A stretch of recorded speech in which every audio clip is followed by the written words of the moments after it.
I'm working on two projects right now. One of them is a memoir and revising it. The memoir is called My Mother Chose the Lyric Soprano, A Secret Marriage in the 1950s. And it's about my mother and her partner, Carolyn Long, who had been a professional singer and was a voice teacher when I was growing up. So I grew up with these two women who had a difficult time of it. They had to call themselves cousins in order to rent apartments or a house.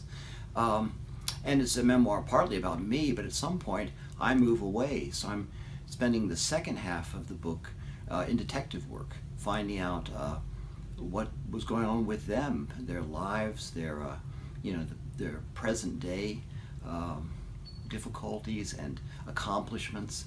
In any case, in revising it, I'm trying to pull it all together. I started writing it in about 2010 and have since cut over 100 pages from it. And the immediate incentive is that I'm close to having a contract with a publisher. It's been endorsed by the editorial board of University Press. The problem is that the governor of the state has cut funding, and they're not going to be able to publish as many books next year. And the question is whether mine will be one of them. But in any case, they would want revisions.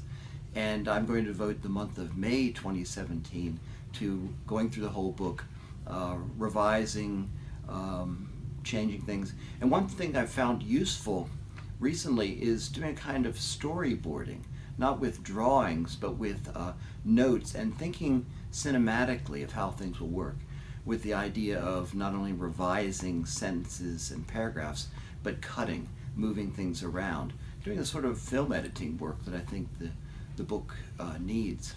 The second part of my project involves a new collection of poems. Right now I've got a kind of a shadow manuscript called The Teller's Cage, and it has three sections. I think of them as bins in which to deposit poems, arrange them, put new ones in, pull poems out as I revise them. It's all very, very fluid.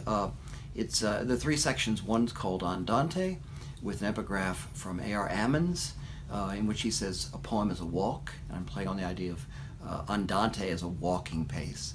The second section is imaginary movies, a sequence of movies that could be, but haven't been made yet.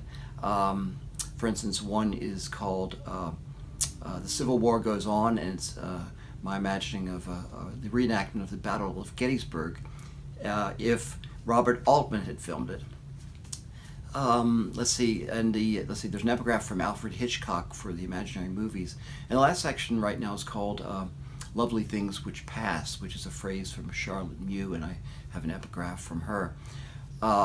However, I'm already thinking of pulling out the imaginary movies and putting them along with another earlier sequence. So right now it's a time to write poems, revise poems, move things around, and simply see what happens. The title, The Teller's Cage, is a reference to the place in a bank, the station, where both of my parents once worked as bank tellers. And I was thinking of it also as the teller as the narrator and the cage as the form of the poem, the section in which the poem appears, the book itself, the constraints. And again, it's the title of what's now the last poem in the collection, which is an interrupted sonnet, a sonnet in which every so many lines something else intrudes, a different story. So it's kind of an interweaving there, and I hope it's maybe a little cinematic like the imaginary movies.